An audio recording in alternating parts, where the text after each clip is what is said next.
If you're not hungry, I am. You may laugh. So for us, the opposition, if you want us to remove the man in power, we can remove him from this power. When we are students, we organized the Taisho Larin protest against Babangida.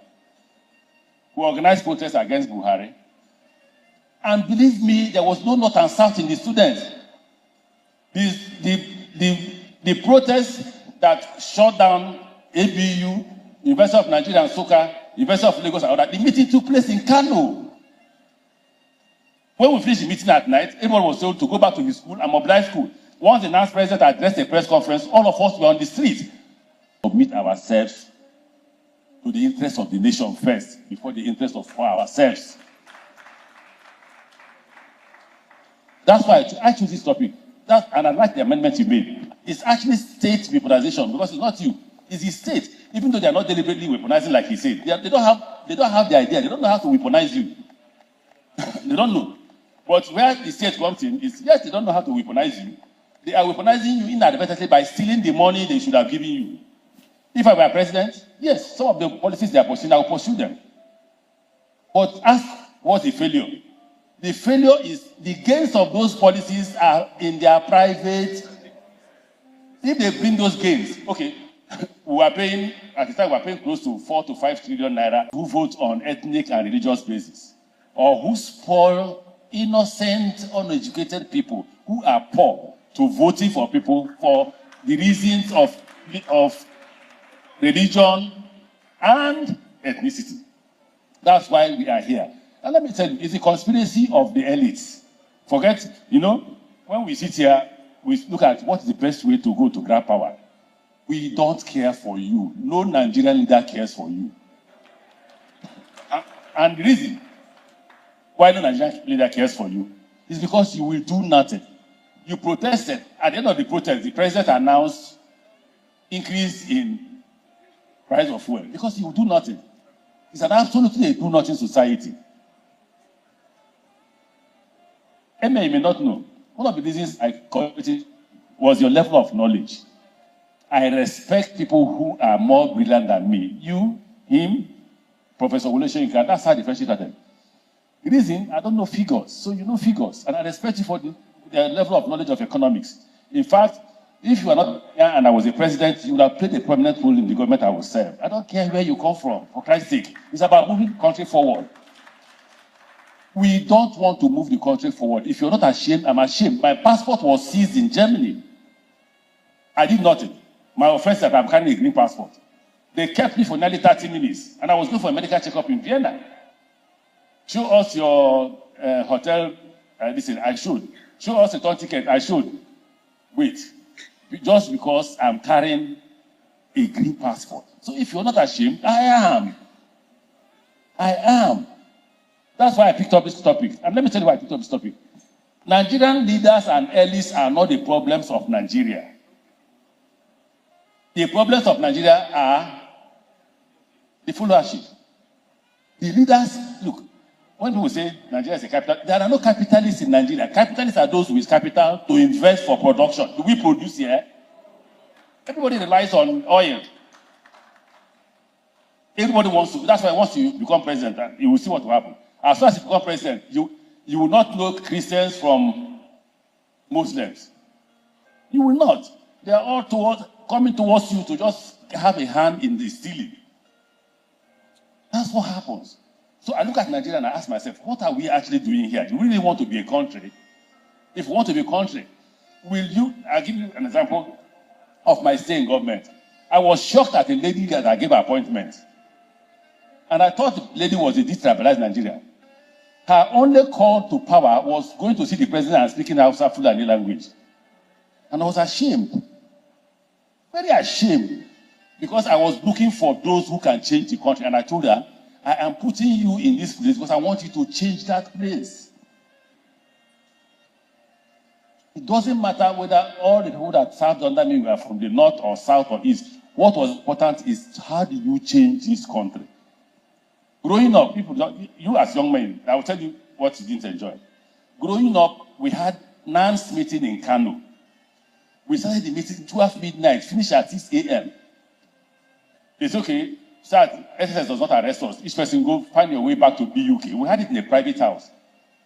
I missed my way in Kano, but I don't know where is BUK. I only saw somebody, a man from Kano. Where is BUK? The person took me to Kano, BUK. If it's not, they will kidnap me.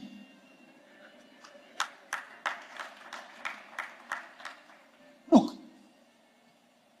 the ordinary northerner who is a Muslim has no problem with the ordinary southerner who is Christian. It is when it comes to election, they will tell you, so let them show you in Islam, where it says, don't say with a Christian. They cannot show you. They will only do that and say, this man is a Muslim, go for him. Now you have Muslim ticket. Let Muslim market come out now. It can't. We are all hungry. All of us are. If you're not hungry, I am. You may laugh. So for us, the opposition, if you want us to remove the man in power, we can remove him from this power. When we are students, we organized the Taisho Larin protest against Babangida. We organized protests against Buhari. And believe me, there was no north and south in the students. The protests that shut down ABU, University of Nigeria and Soka, University of Lagos and all that, the meeting took place in Kano. When we finished the meeting at night, everyone was told to go back to his school and mobilize school. Once the NAS president addressed a press conference, all of us were on the street. You will see a northerner, young, handsome northerner, with a young, handsome southerner, feeling free and eating the same kind of food. Today, we are poisoning the minds of our young men. Even them can't even liberate themselves. We were able to liberate ourselves. Whatever I am today in terms of radicalism is Dr. Chidamota. Because if you read sociology of literature, it's about Marxism. It's about socialism. Yes, there are also capitalist ideas. In Nigeria, there are no capitalist ideas, there are no socialist ideas among the politicians. It's about sharing. The quarrel among the elites is about sharing. No, sir. We want to submit to the opposition if the opposition can lead us out of this problem. And for the opposition to lead us out of this problem, we must all agree to submit ourselves to the interest of the nation first, before the interest of ourselves. That's why I choose this topic. And I like the amendment you made. It's actually state weaponization, because it's not you. It's the state. Even though they are not deliberately weaponizing like he said. They don't have the idea. They don't know how to weaponize you. They don't know. But where the state comes in is, yes, they don't know how to weaponize you. They are weaponizing you inadvertently by stealing the money they should have given you. If I were president, yes, some of the policies they are pursuing, I will pursue them. But ask what's the failure? The failure is the gains of those policies are in their private.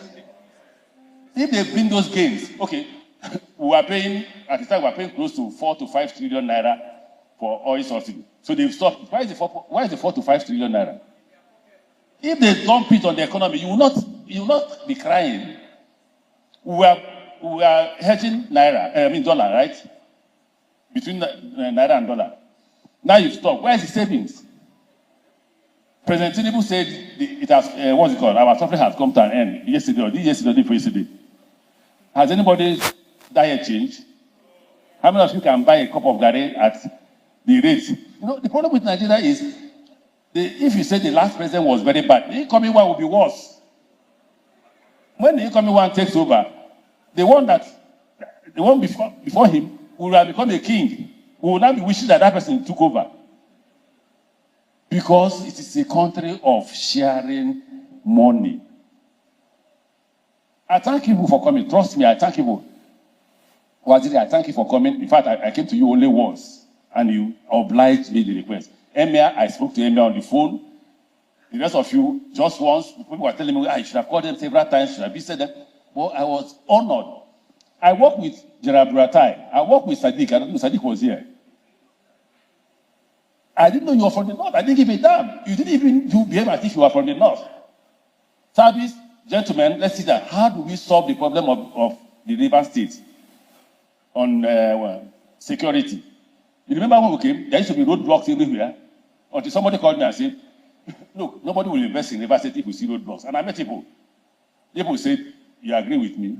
And we agreed and removed all the roadblocks. When we did, everyone was shocked. How can you remove roadblocks? We did.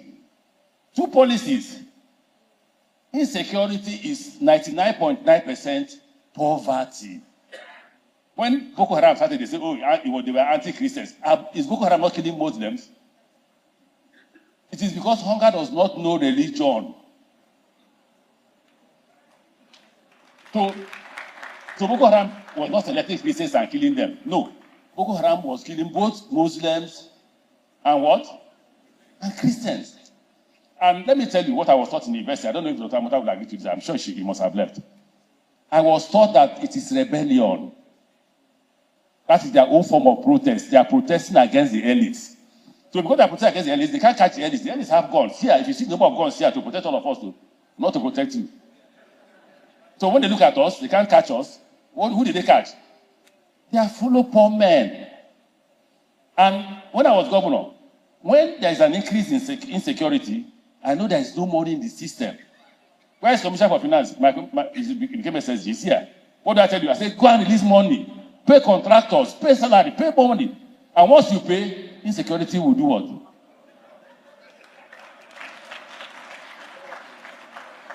So it's about poverty. It's about poverty. But currently, everybody wants to amass wealth.